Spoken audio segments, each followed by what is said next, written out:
Okay, shall we keep going? All right, so I'm going to do the kind of second algorithm. So the first algorithm was value iteration. So we kind of focused on the value function and how we update that and improve that. Okay. Now we're going to consider one called policy iteration. So they're here, rather than starting with the value function, we start with the policy and then look at ways of updating that. Okay. So here's the kind of basic idea. So rather than giving you a... We'll get our example from before. So rather than writing down the abstract definitions and all the rest of it, so we had... It's the same example as before.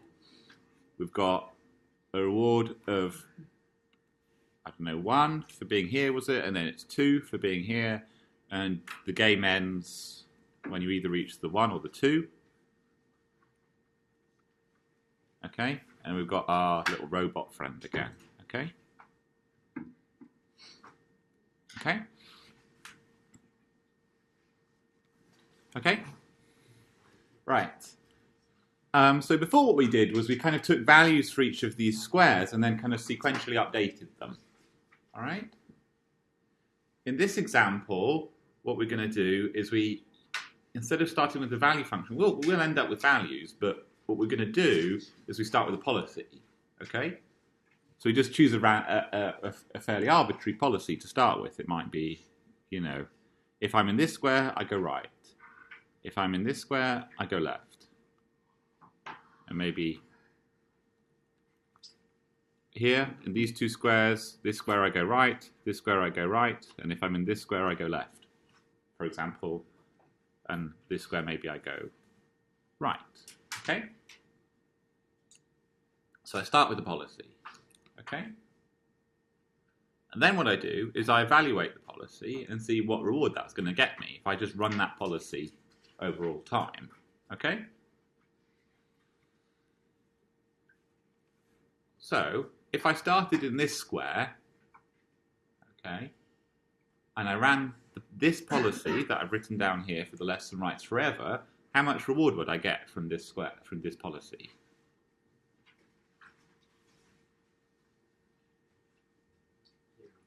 Yeah, 0. It's not going to reach the 1, it's not going to reach the 2, and it doesn't gather any reward over time, so it's going to be 0. Okay? And then this square, well, the same, 0. Okay? And this square? 0. Here? 0 again? No? 0. And this one? Sorry? 0? Who thinks it's 0 for this one? Who thinks it's something else? Okay, hands up. Who thinks 0? Okay, who thinks 2? Yeah, it's going to be 2, because if I ran this forever from this square, if I started here, the first thing I'm going to do is go to this square and get 2. Yeah? Alright. Alright, so we kind of look at the policy and see what happens if I run it forever. Okay? What reward will this accumulate? Okay? And then what I do is I take each square and I go, well, I'm allowed to change the first action that I do, but then afterwards I follow the policy. Okay?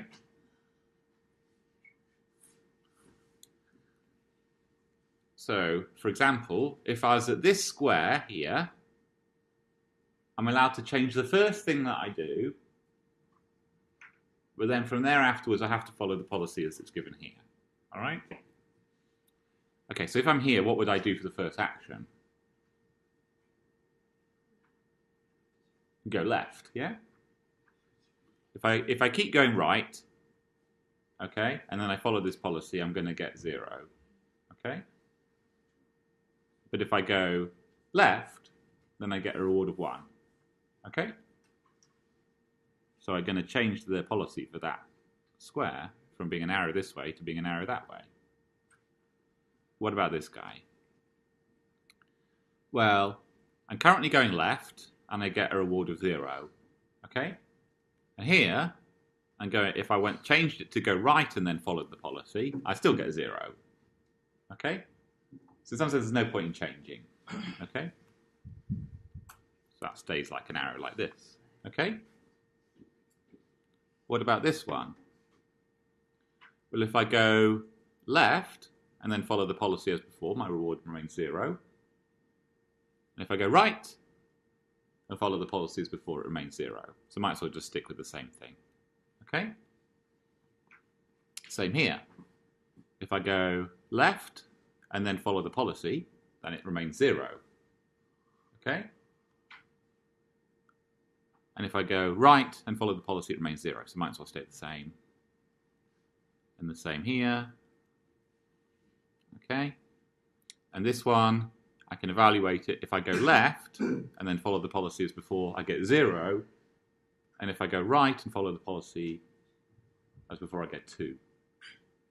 So I might as well keep going right. Okay? So that, I did my policy evaluation, and now I've done a policy improvement step. Okay? So what do I need to do next? I need to do the policy evaluation again. I did the policy evaluation, I've done the policy improvement, now do the policy evaluation again. Okay? So I've got a policy here that says go left if you're here, left if you're here, right if you're here, right if you're here, left if you're here, and right if you're here. Okay? So what's the value of this square now? If I ran this policy forever, what would be the value of this square? Yeah, 1, because I just go left and then I get 1. And this one?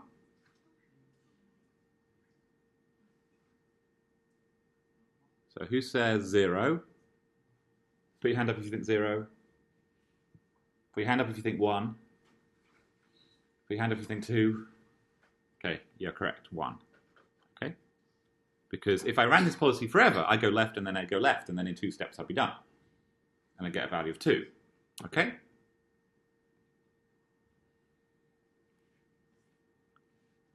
So notice that's a little bit different to how value iteration worked. Notice value iteration kind of propagated these 1s out.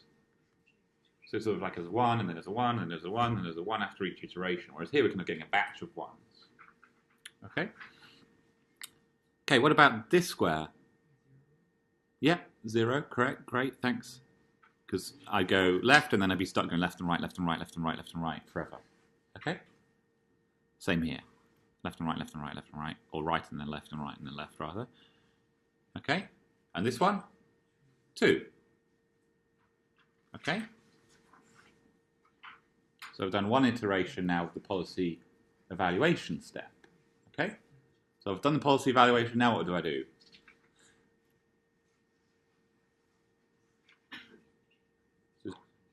Yeah, we're going to do the policy improvement. Okay, so it's policy evaluate, policy improve, policy evaluate, policy improve. Okay? Okay. So, as before, I can go left or right. If I go right and then follow the policy as before, I get 1. And if I go left and follow the policy as before, I get 1. There's not much point in changing, so we just keep it the same. Okay? Notice if I apply discount factors to this, the value of this square would be slightly worse than this one. So there is a good reason for doing discount factors, though I can't be bothered doing the calculations myself. Okay? Here, okay, I'm at this square. I can change the first action that I make, but then thereafter I have to follow this policy. So here, I could go left, and then I'd get a value of 1. If I went right here, and then followed the policy, I just get stuck in this loop here, and get a value of 0. Okay? So I'm going to keep going left. Okay? Here, okay, I can go right and then get 0 forever, or I can switch this to go left and then I'd get a value of 1. Okay? So I want to switch to left. Okay? Alright, this one. I could go left and then get a value of 0, because I can then get stuck in this infinite loop, or I could go right and then get stuck in this infinite loop. Okay? There's not much point in changing. The value is 0 either way. Okay, so for this square it goes 0. And then keeps going right. Okay, this one's a little bit different. I could go left and be stuck in this infinite loop forever, or I can change it to go right and then I get a value of 2. So you want to change it to go right. Okay? And then this one again, I can go left, get stuck in an infinite loop with value 0, or I can go right and I can get a value of 2. So you might as well keep going right. Okay? All right, so I've got a policy now which says if I'm on this half, I go left, and if I'm on that half, I go right. Okay? And then I do the policy evaluation step. Okay? So what's the value of being here? 1, yeah? Because you just go, this says go left. And here? 1. And here? And here? I've got a policy that says go right, right. So 2, yeah? So you have to keep in mind that this is now saying we run the policy forever. We evaluate the policy if we ran it forever. Okay? That's different to value iteration. And here would be 2, and here would be 2. Okay? All right. I can explain what's going to happen next. What's going to now start happening, and you can do this yourself at home, is we're going to start flipping these ones over. These are going to slowly start flipping over. So next iteration, this arrow will turn right, and these will stay the same. And the next iteration, this arrow will go right, and these will stay the same. And it will slowly turn these ones into 2s. Okay? All right? So this is called, this basic algorithm is called policy iteration. Okay? So there are advantages and disadvantages to both. Okay? Typically, value iteration will take more iterations. Okay? But in the policy, notice in the policy evaluation step, I need to evaluate the policy over all time. Okay? So I need to say, like, if I've taken this policy, I need to say how well is this policy going to perform if I keep doing it forever. Okay? So the policy evaluation step is a bit more expensive. Computationally, it's a bit more expensive. Okay? Whereas value iteration, the policy evaluation step, is quite a bit cheaper. Okay? On the other hand, typically you'll find that policy iteration takes less iteration. Okay? So more expensive iterations, but take less of them. Okay? Whereas value iteration, cheap iterations, so you can do many of them, but you might need to make many of them to get convergence. Okay?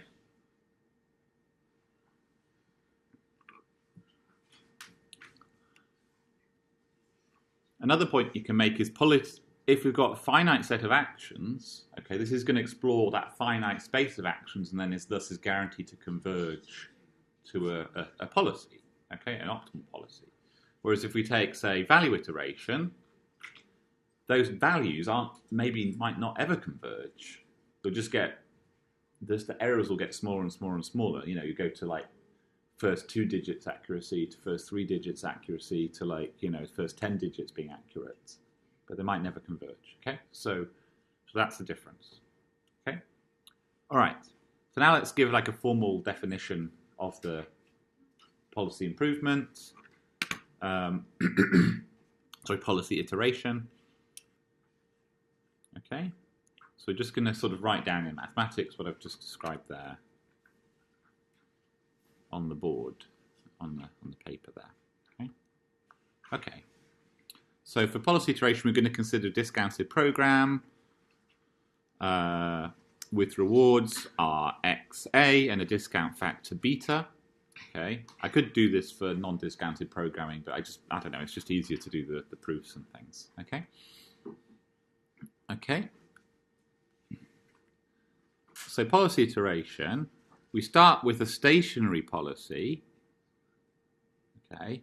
So that means a policy where for every state that I'm in, I've decided what action I'm going to take. Okay. And we then define a new and improved stationary policy I of pi. So now notice the iteration that I take is on the policy and not on the value function. Okay? And we do this by choosing the action for the state x that solves the following maximization. So essentially I do what I said I was doing before. I take the action that maximizes the reward over the next step plus the reward I got from the old policy. Okay? So what's that saying? I can choose any action that I like for the first step, but then afterwards I have to follow the other policy. Okay? That's exactly what we were doing before. Okay? And then what we do is we calculate the reward function of the new policy. Okay? So then I need to calculate Ri of x. Okay? So basically, we recall that this solves a certain equation. Okay? That R of x of I of pi is equal to R of x of I of pi plus beta E of x of R hat of I of pi. Okay? So where have we seen that before?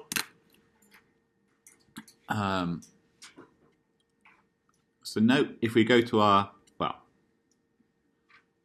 so remember when we did Markov chains, we had a way of evaluating kind of the rewards with the for different Markov chains, okay? Now, remember that when we defined a Markov chain, all you needed was the state that you're in and then some randomness, okay? So if I've got a stationary policy, I've decided what action I'm going to take at each state. Okay, so all the information that we're using is the state that I'm in and then some randomness. Okay?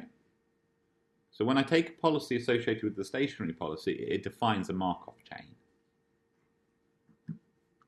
So then I can look at my notes on Markov chains here. Okay? And remember that I said if we've got a Markov chain, okay, I want to evaluate the kind of the rewards associated with that Markov chain. Okay, it solves this equation, R of x is equal to beta p R of x plus little r of x. Okay? So if I've got a stationary policy, I can write down this equation, and I know that R is the solution to it. We in fact know it's a unique bounded solution to it. Okay? We also know that it satisfies certain inequalities associated with that as well. Okay? So let's think about this. Basically, it's saying that I've got some, if I think of X as being a finite set, and I can think of P here being a matrix, okay, I've essentially got a vector is equal to a matrix times a vector plus a constant vector here, okay?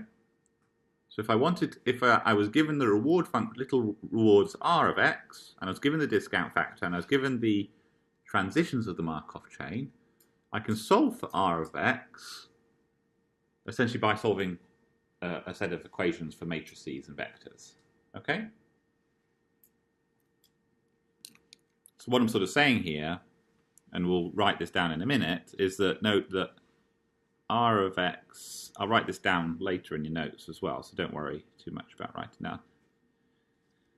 So we have that R of x is equal to I minus p, or beta p, R of x is equal to little r of x. Okay?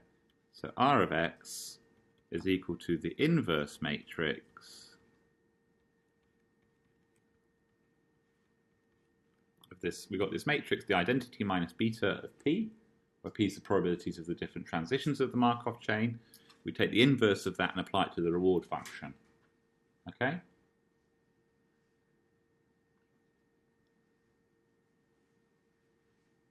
So notice, if I want to work out a reward function, if I want to do policy evaluation, then for policy improvement, I really need to do this matrix operation here. Okay, that's why I said it's more expensive, because if I was doing value iteration, I just do some maximizations and minimizations. Okay, whereas if I'm doing policy improvement, I need to invert a matrix. Okay, Inverting matrix a bit more computationally expensive than just doing maximizations. Okay? All right. Anyway, so it's worth recalling these exercises 11, 12, and 13 from the Markov chains notes. Okay. Anyway, let's go back to where we were. So what I'm saying is, working out what r of x of pi, I of pi is here is just is basically inverting a matrix. Involves inverting a matrix. Okay. So anyway, and then, so I've got my policy, I've updated it, saying what's the best thing I can do next, given I'm going to follow the old policy there afterwards. This gives me a new policy. I work out what the reward function is for it by inverting some matrices, and then I just use that as the new policy for the next round. Okay? And I keep updating. Okay? That's sort of mathematically what we were doing before with that example. All right?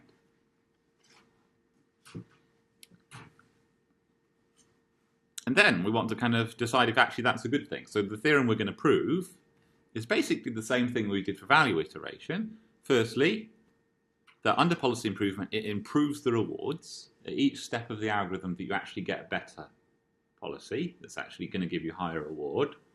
Okay? And the other thing is that, at least we'll do it for bounded programming, that this is actually going to converge to the optimal value function. Okay? So it improves things, and it improves the optimal value function. Okay? It's the same again. We're proving that this algorithm actually works.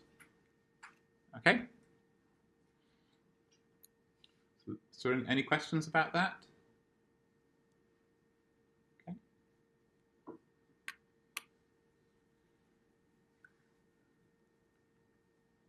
Okay. So we'll kind of go about doing that. So the first part we're going to show is that actually this holds. So that's equivalent to proving this, that one iteration of policy iteration gives me a better policy. Okay? And that isn't too bad. So basically, we use our exercise from before.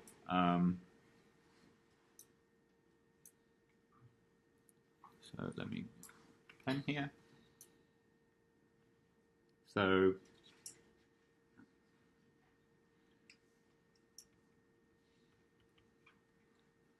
we have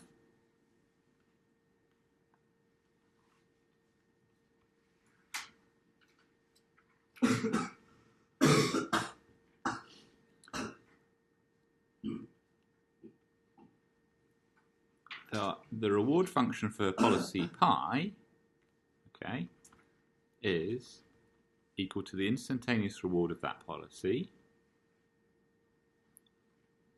plus beta e x of pi of x of rx of pi, or rx hat of pi, I should say. Okay, that's because this is a Markov chain. Okay, so that's exercise, what was it, 11, 12, and 13 we had. So that is, this statement here is 13 from the Markov chains exercises. Okay.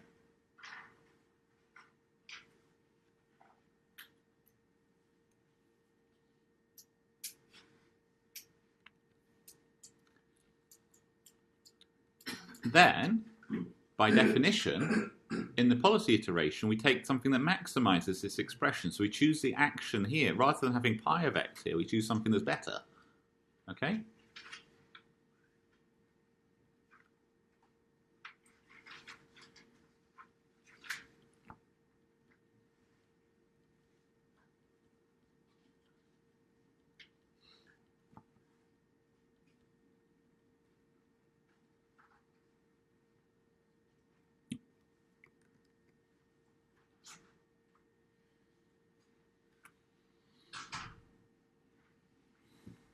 Okay.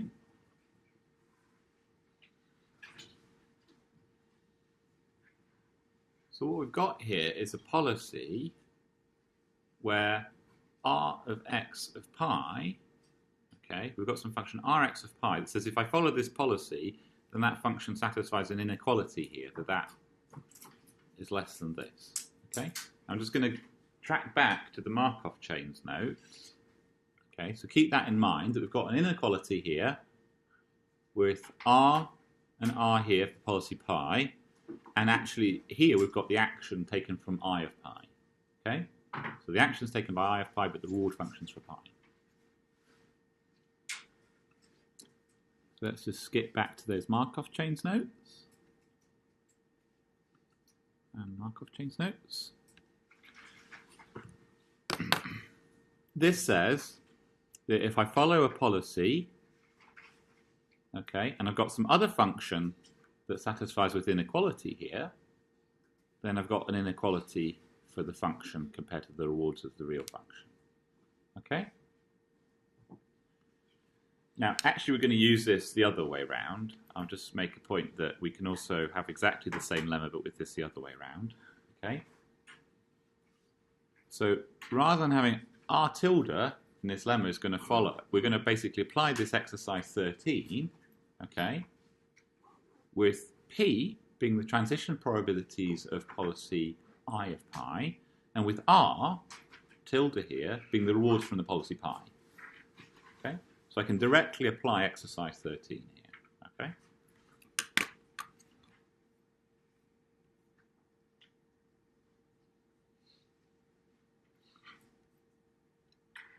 Oh, that also means that shouldn't be a 13, that should be 11. Sorry.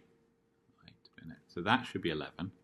Then it's me forgetting my numbers. So that should be 11 from the Markov chains notes.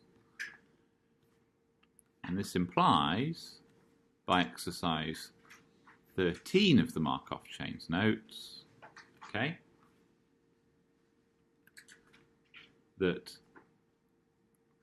Rx of pi, okay, I put in Rx of pi in here, and it's got an inequality when I follow the policy I of pi, must satisfy this. Okay?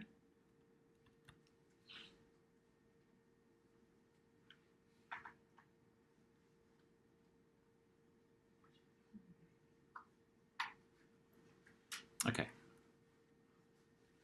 So that shows that every time I do policy iteration, the rewards are going to get bigger. Okay? So you're saying policy iteration is good, as in it improves the policies. Okay? So now we're going to work a little bit. So it's a little bit harder now. So that's good. So we've got that one done. But every time I apply policy iteration, I have to improve the rewards. Okay? Now I need to do this part, which is to prove actually it converts to the optimal policy.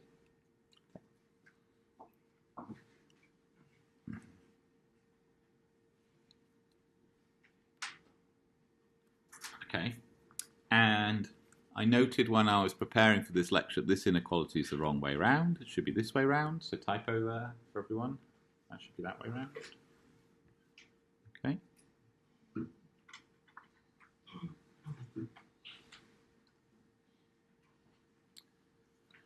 So here we say that the rewards from action A, beta x of A, are less than or equal to the reward function from I of pi. Okay? It's very similar to the argument from before here. Okay? So I'm just picking up, it's like a lemma, I'm just having an extra statement that's going to be useful in a minute. Okay? So why is this true?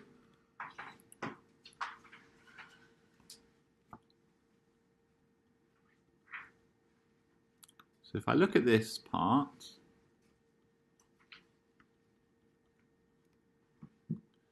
this says for any action that I choose here, I look at the reward from taking that action and then following policy pi from then on out.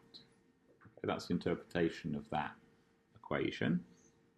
Okay, and I know that if I do the policy improvement, I choose the optimal action here.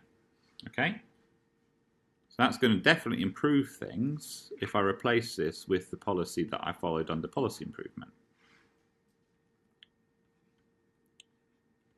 Because the definition of policy improvement is to choose the best thing here.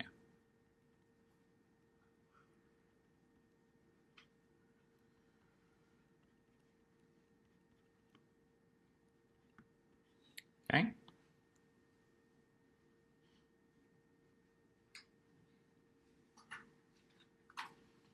Now we know from the previous exercise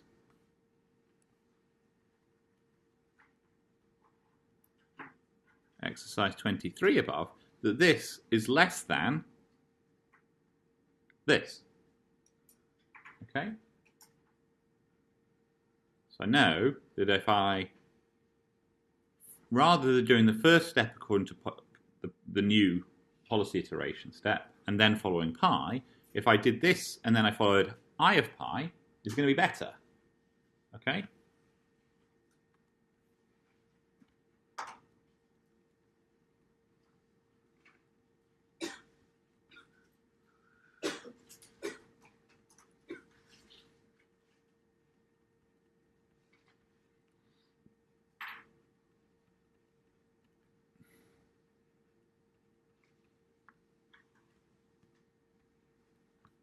Okay? So that's saying, sorry, also in the feedback, some people noted the handwriting, so apologies for the handwriting here. It's a problem with using these tablet things. So I actually have quite neat handwriting. If it's on paper, I'm not sure. Maybe I should invest in a slightly better tablet thing. Anyway,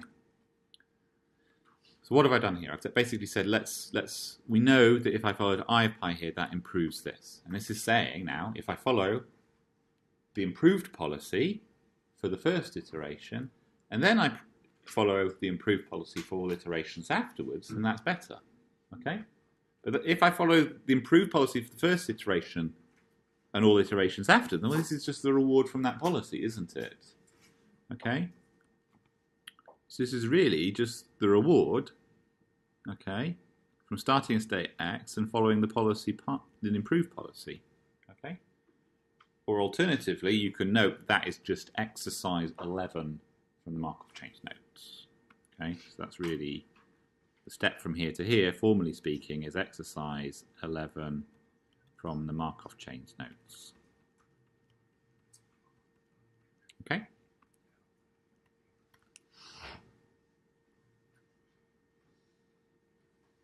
All right, that's going to be useful in a second. Okay?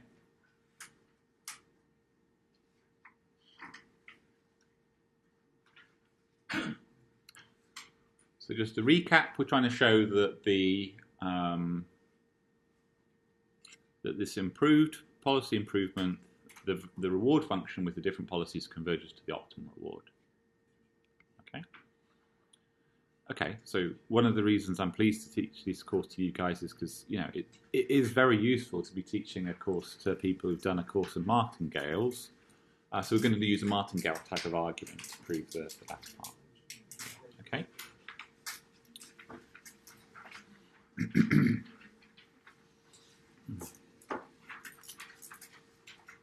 So we're going to proceed to prove the final bit with the martingale argument.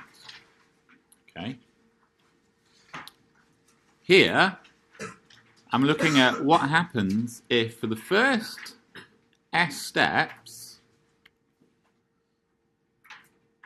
I follow the optimal policy. I'm sort of assuming an optimal policy exists. If an optimal policy doesn't exist, I could take something that's within epsilon of optimal and then work with that instead. For here, I'm just assuming there's an optimal policy, so I'm a little bit cheating, but anyway. Okay. All right. So let's assume we follow the optimal policy for the first t steps, and then from there afterwards, I follow a policy pi. Okay. Okay.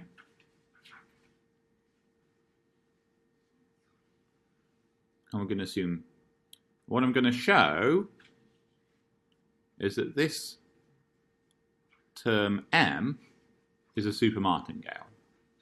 Okay? So in other words, in expectation, this guy goes down. Okay? All right. So let's show that.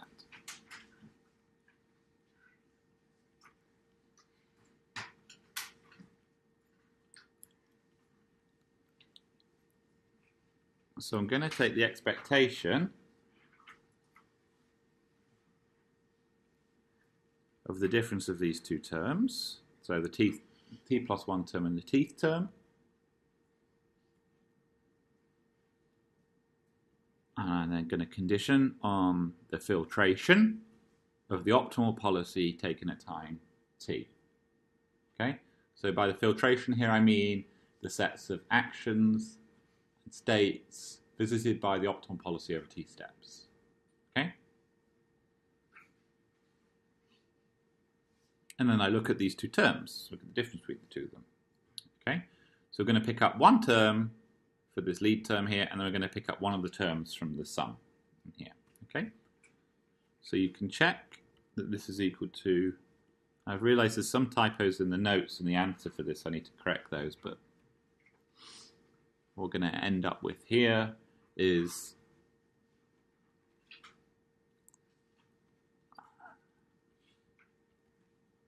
the reward function here evaluated at time t plus 1.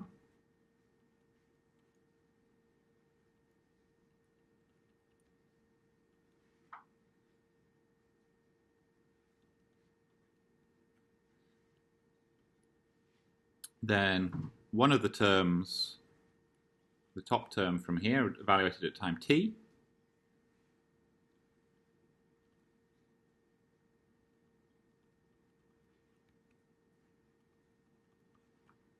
Okay.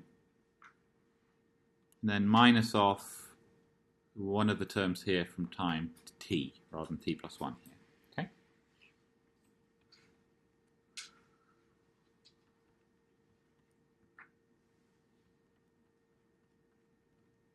Okay.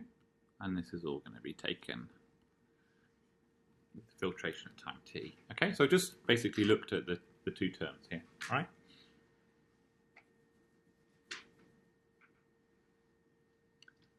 Okay.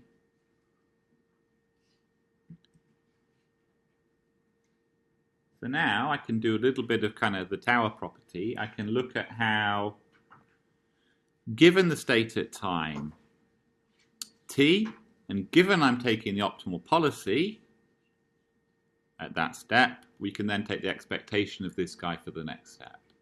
All right? So I'm just going to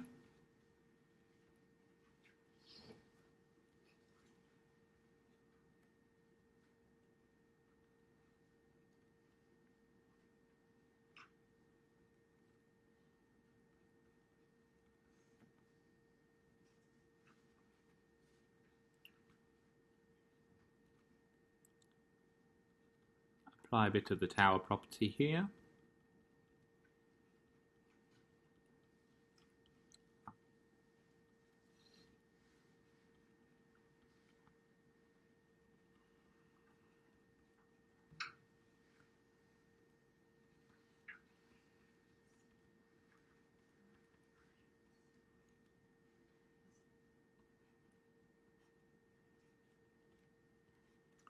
The only thing that's random as far as this expectation is concerned is this e of t plus 1 here.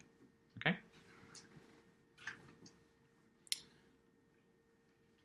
So notice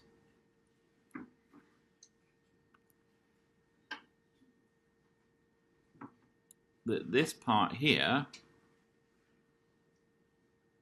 is really what we were working with in this example over here. All right, with this inequality. Okay, so it's just one instance where we've taken a policy improvement over one step, and we compare it with the expectation of this guy plus the reward from the next step. Okay, so check for yourself that I'm essentially just working with one of these guys over here. All right.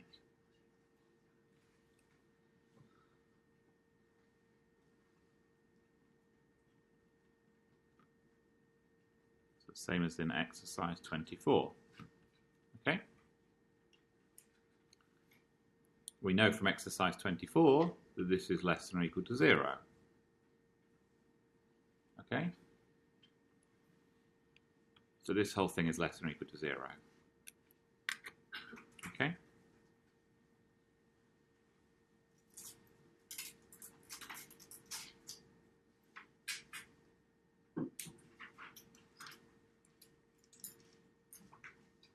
All right.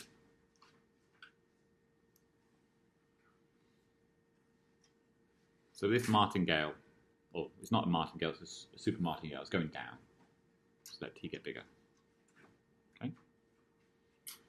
And we can use that. So what we're sort of doing is we're interchanging between the policy iteration at time t and the optimal policy for the first t steps. Okay. So we're kind of trading off between the two. Okay. So with this, we can actually show the result that the reward function of the value iteration converges up to the optimal value. Okay.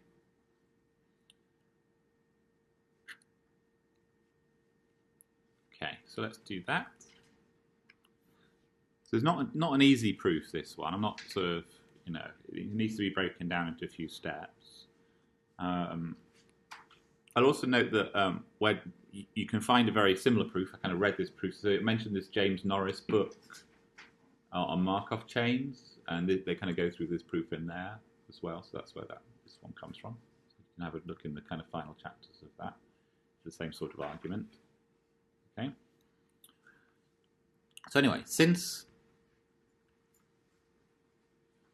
MT is a super martingale, you know that, leaving a bit of space here, that starting from x, the value of the super martingale at time 0 has to be less than the value of the super martingale at a future time t, capital T. Okay? Where capital T is the same as the capital T in this expression here. Okay?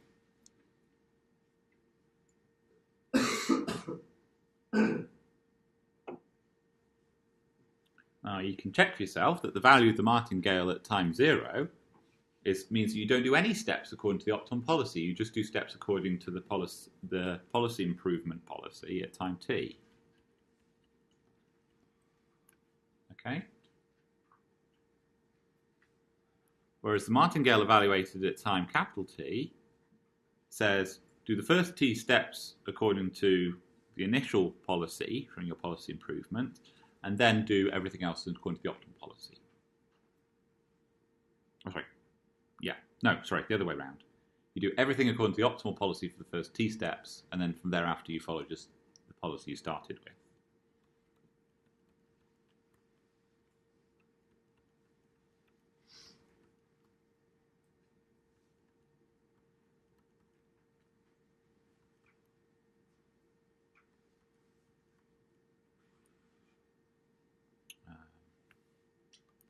Apologies, just move that down there.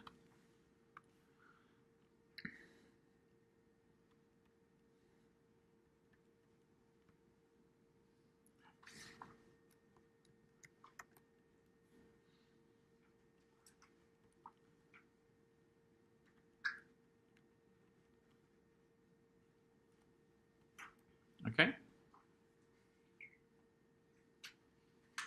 So it's saying doing the optimal policy for t steps and then doing the policy that we started with from policy improvement is worse than doing the policy improvement step after t steps. Okay? That's what this reads as. It says, if I did the policy improvement for t steps, I've got a better policy than doing the optimal policy for t steps and then anything afterwards. Okay? So that's what gives you a level of how much it's improved things. Okay? So then, given we're working with bounded programming and all the rest of it, I can let t go to infinity for this guy, and this guy's going to go to 0. Okay? That goes to 0 as t goes to infinity. And this guy goes to the optimal value function as t goes to infinity, the optimal policy.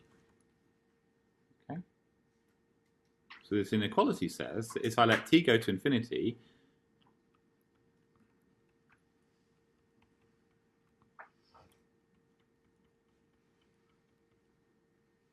the limit of the rewards from those policies is equal to the reward function from the optimal policy, v of x, okay, which is what we wanted. Okay.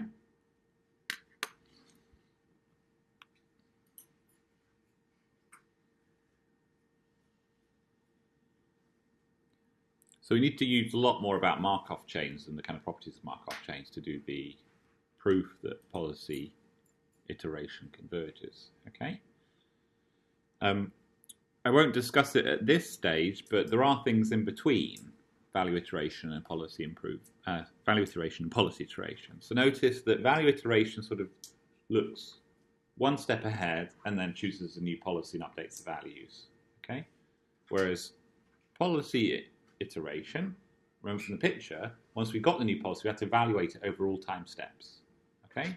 And there are things in between. So you could do something where you take like 10 jumps and then do the policy evaluation. Okay? And there you can kind of trade off a little bit between the policy improvement, which is really great but computationally expensive, and the value iteration, which is really cheap to do the evaluation steps. Okay? But you might need to do a lot of them. Okay, so it's kind of like a fundamental trade-off between those two, and there's a bunch of policies in the middle. Okay. Anyway, let's just look at our example again, this grid world example. Okay, and again, you'll find that it calculates the correct answer. Okay. So going back to here, so here's bit of code on the grid world example as well, okay, just to show you what it kind of looks like. So we'll have the same example again with our robots, some costs and some rewards, okay. Notice I now need to use some packages for doing different bits of linear algebra, so I need to take inverses and determinants of matrices. That's because we need to do this policy evaluation part where we need to take an inverse. Okay, I define everything as before. Okay, so I define the costs on the grids, define the probability that the robot disobeys my instructions, okay, and also discount factor, okay, and then we define what happens under the different actions that I can choose, okay, and update those. And then here I explain what the bit of code here is doing. We're basically noticing that if I've got a policy, it's a reward function for a Markov chain that solves this equation. Okay, and then in order to solve that equation, I just basically need to do an inverse. All right, so that's what this does. It does the inverse part for me. Okay, so that's the policy evaluation step. Okay, and then there's a policy improvement step here. Okay, in this kind of function here. So there's two functions, main functions that are doing the work, the policy evaluation function, policy iteration function. Sorry, policy improvement function. So the policy improvement function basically does exactly what it said. Choose the argument that maximizes the instantaneous reward given that I follow the old policy thereafter. Okay, and again, it's just some maximizations. Okay, so there's one kind of matrix inverse step which has some computation associated with it. And then there's the same sets of sort of maximizations as before. That's a value iteration. Okay? And then we start with some arbitrary policy. Okay? So notice I said that here in the instructions, 0 is left, 1 is right, 2 is up, 3 is down. Okay? So I started with some random sets of lefts, rights, ups, and downs here for the different numbers. Okay? So that's just me associating arrow with all the different states. Okay? And then I do a few iterations, and you can see, well, let's just run it all from the beginning. Okay. Notice that I didn't have to go through loads and loads of lines of code. What happened is that I updated all the arrows. Okay. I noticed that it started to say, for example, if I was near so here, that it says I want to go kind of up and up for these two squares. So it's already kind of got the right answer. And then here, it's now got something very close. Well, it's actually got the optimal answer. We do one more iteration, and we find that we've got the same answer again. Okay, so once you've done one iteration of the policy improvement, it gives you the same answer again, you've converged, you found the optimal solution, because it's not going to increase anymore. We know when you increase the maximum, okay, then you've got the optimal policy. So once the algorithms converge, once it's fixed on its policy, you've got the optimal solution. So it only takes 4 iterations to find, well, it takes 3 iterations to find the optimal solution, and it takes 4 iterations to know it's the optimal solution. Okay? And then you just output it, and it gives you the right answer. Okay? So it's sort of quicker, like I say, it's quicker in terms of the number of iterations. It converges quicker, but it can be computationally more expensive. Okay?